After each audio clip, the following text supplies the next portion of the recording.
एक मंत्र मी आता सांगतोय, तो मंत्र असा असेल की कुठलाही व्यक्ती म्हणू शकेल. त्याच्यामध्ये तुम्हाला तुमची राशी, तुम्हाला तुमचं लग्न, तुम्हाला तुमची दशा गोचर काही माहिती नसेल.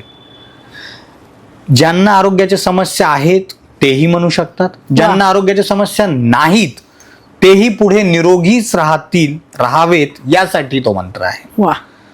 तर तो मंत्र मी इथे बोलून दाखवतोय, स्क्रीनवर तुम्हाला दिसतच राहील तो.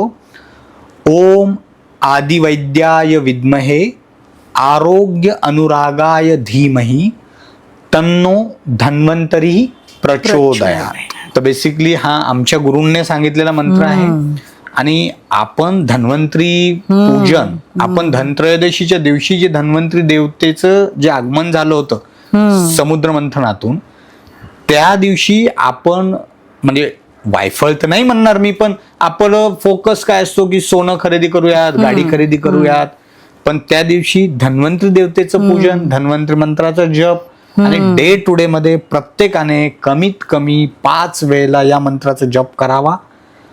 101% त्या लोकांना आरोग्याच्या समस्या त्यांच्या दूर होतील. पुढे जाऊन मी हे सांगते की ह्याची प्रिंटआउट घ्या आणि तुमच्या भिंतीवरती लावा, की जेणेकरून नजर पडेल तितक्या वेळा हे वाचलं जाईल आणि बोललं जाईल. हो, नक्कीच.